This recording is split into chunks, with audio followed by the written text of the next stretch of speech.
Immigrants who benefited from government aid less likely to remain in the U.S.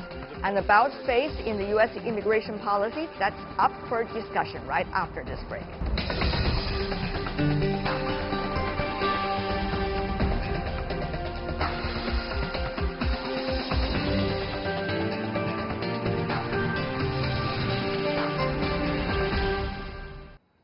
Welcome back. You're still watching World Insight with me, Tian Wei. The Trump administration is moving forward with regulations denying green cards and visas to immigrants if they receive any type of government aid. Critics believe the new policy could hurt millions of immigrants already living in the U.S. Before we turn to our panelists for further discussion about this, take a look at the backgrounder. Give me your tired and your poor who can stand on their own 2 feet and who will not become a public charge, said Ken Cuccinelli, the acting director of U.S. Citizenship and Immigration Services, on Tuesday. Twisting Emma Lazarus's famous words on the Statue of Liberty, he unveiled a new rule on Monday that could deny visas and permanent residency to hundreds of thousands of people who relied on government aid, a new move to significantly curb legal immigration. Through the public charge rule, President Trump's administration is reinforcing the ideals of self-sufficiency and personal responsibility, ensuring that immigrants are able to support themselves and become successful here in America.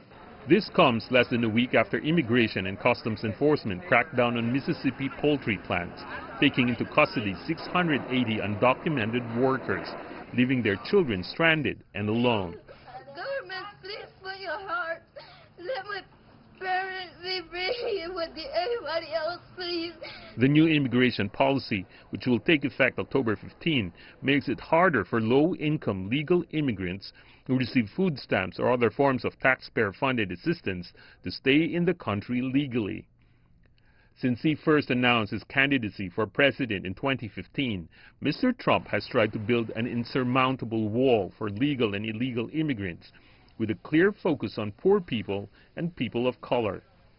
In 2017, the administration has backed proposals for the RAISE Act, seeking to cut levels of legal immigration by 50% by halving the number of green cards issued. Visas will be approved based on a merit system. I campaigned on creating a merit-based immigration system that protects U.S. workers and taxpayers, and that is why we are here today, merit-based. In April 2018, Attorney General Jeff Sessions announced a zero-tolerance policy in dealing with migrants who cross into the U.S. illegally. A public outcry over the separation of families followed.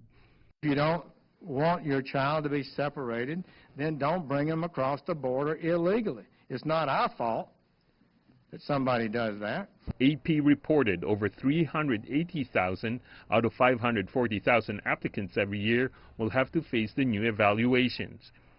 Wealth, education, age, and English language skills will take on greater importance in the process of obtaining a U.S. green card.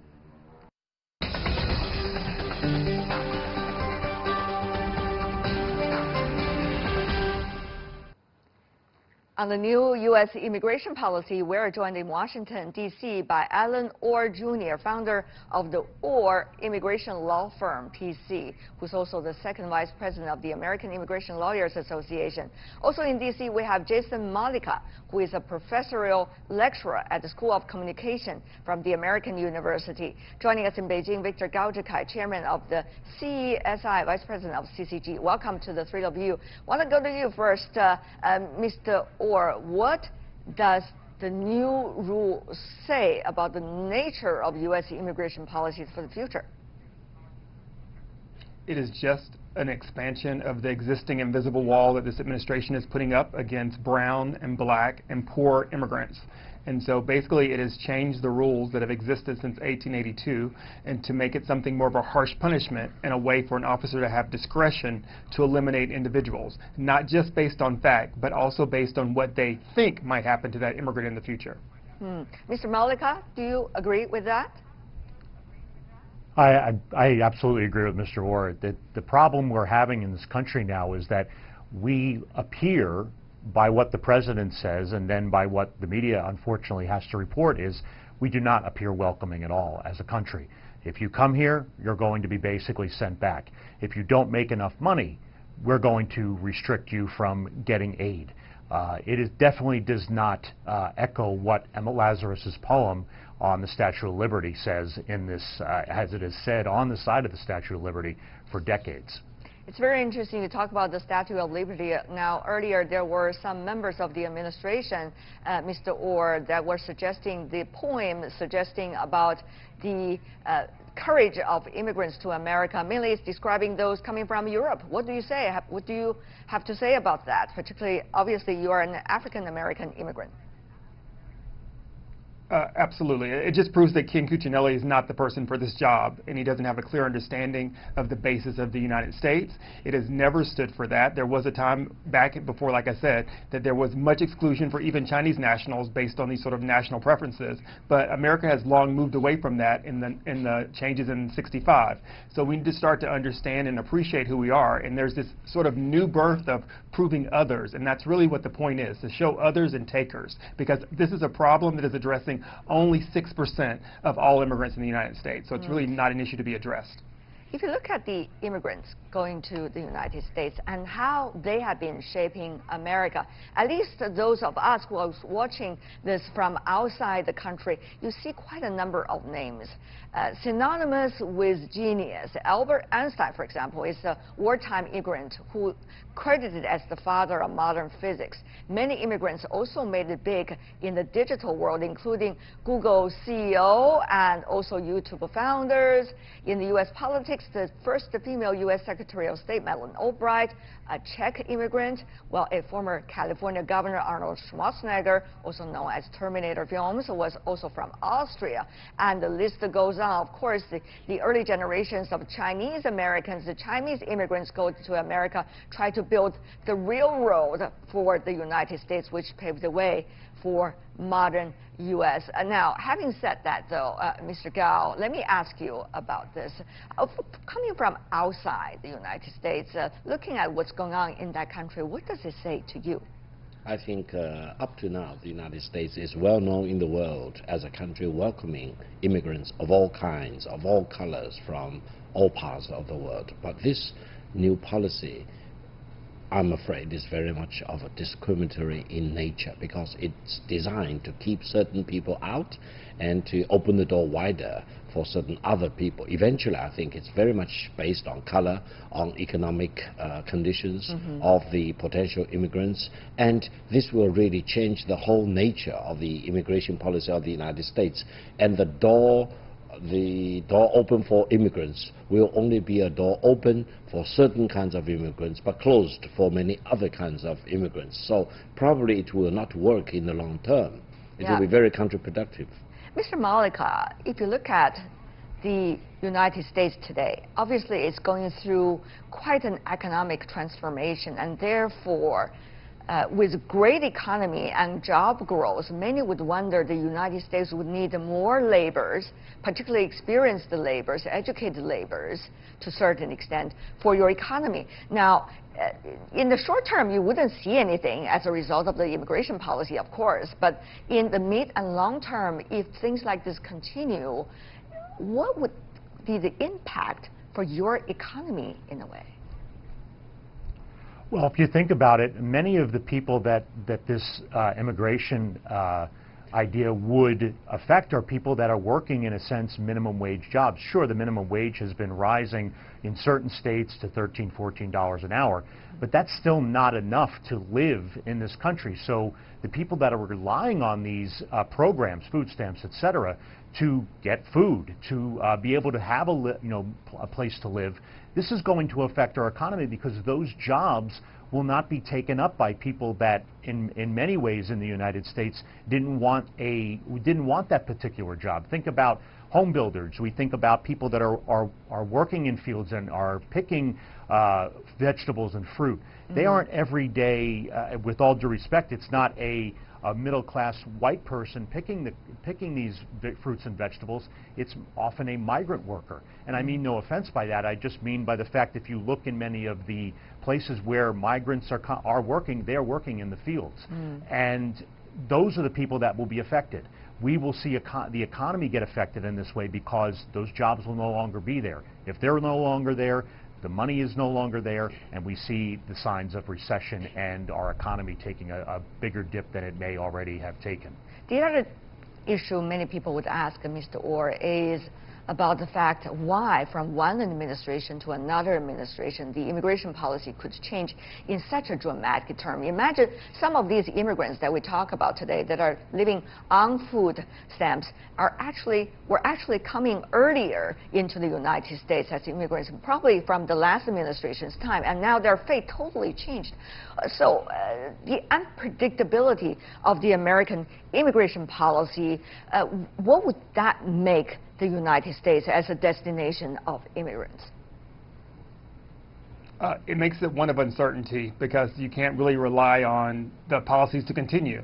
And I think it's an important point to know that most people who are on food stamps and that are taking this assistance, they're not taking the assistance for their entire life. They're taking it for a very short term of 6 months to a year to get back on their feet. And secondly, let's not forget that the First Lady is an immigrant that might not have qualified under this program because she came as a model from not a very wealthy country. So I think that's super important. And when we sort of talk about the needs of the United States, when there are raids in factories in Mississippi where 680 people are arrested, that is a clear sign that there are not visas available for the workforce that we need because companies aren't going out and looking for this labor for that reason.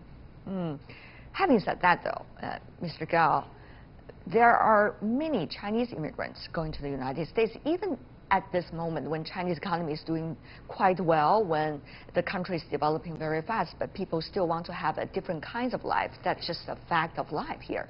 So will U.S. continue to be an attractive destination for Chinese immigrants, whether they're coming from China's mainland, Hong Kong, Taiwan, or Macau?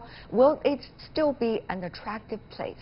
Well, from the Chinese immigration perspective, the United States has always been one of the most, if not the most, attractive destinations for a variety of reasons. Higher education is another one, and good medical services, for example. Lots of reasons. And I think even though I personally do not like the recent change, the immigration policy, the United States is expected to remain one of the most important and attractive immigration destinations for the Chinese immigrants, including from mainland Hong Kong, Macau, Taiwan. And some people may have to pay more to get in. Some people may have to be more creative and brush up their academic or working experiences, for example. But given the sheer size of the Chinese population and the great eagerness of the Chinese people to go to live and work in the United States, I think there will be more and more Chinese interested in going to the United States.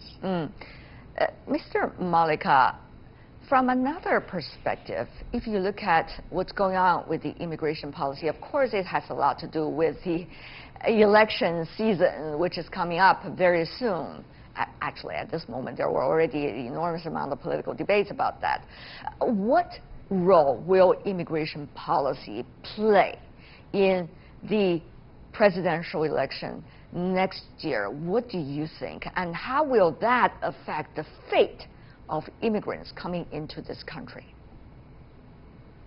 Well, I think it's already a part of the conversation as the Democrats are campaigning for 2020.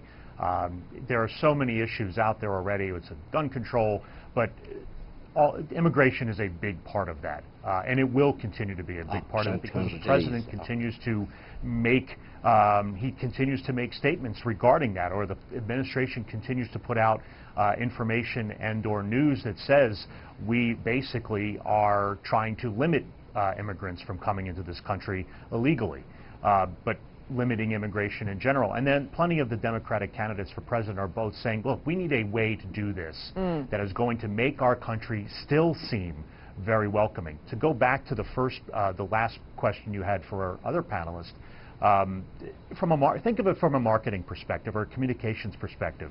You're not going to see marketing materials that say, don't come to the United States, but with all of the coverage that this is gaining, obviously worldwide, there are regular people that would probably say, if I even thought about immigrating the country, even if it is legally and going through the right channels, will I still feel like an outsider?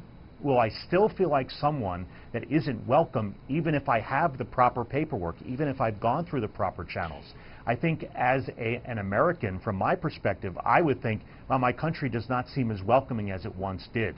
So while there are people that are still wanting to come to this country and will still immigrate here, there are a great many people, especially from the perspective of even those that are coming here to flee persecution or have a better life.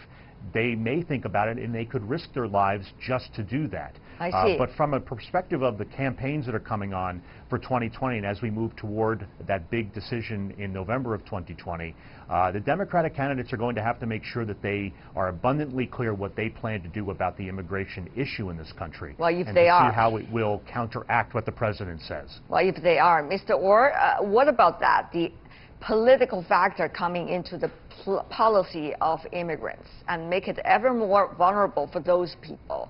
Briefly, we have 1 minute left, sir. Yeah, I just feel like it's the president and administration is drawing us to the bad side of immigration, constantly talking about people invading the border or people who are undocumented, and not the positive side of immigration, all the benefits and that we reap from it, and the international perspective that we've sort of benefit from. So I just think it's missing the story. And as long as they draw us to this public charge rule and the border issue, we really miss the greater issue of what the benefits of immigration are.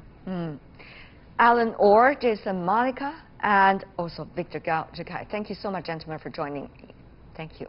That's all the time we have for today. If you'd like to see more, try to find us World Insight CGTN into your search engine. Check out our YouTube channel. Follow us on Twitter, Facebook, and Sina Weibo. From me, Tian Wei, and everyone on the World Insight team, thanks for watching, and tune in again next time for more insights across China and around the world.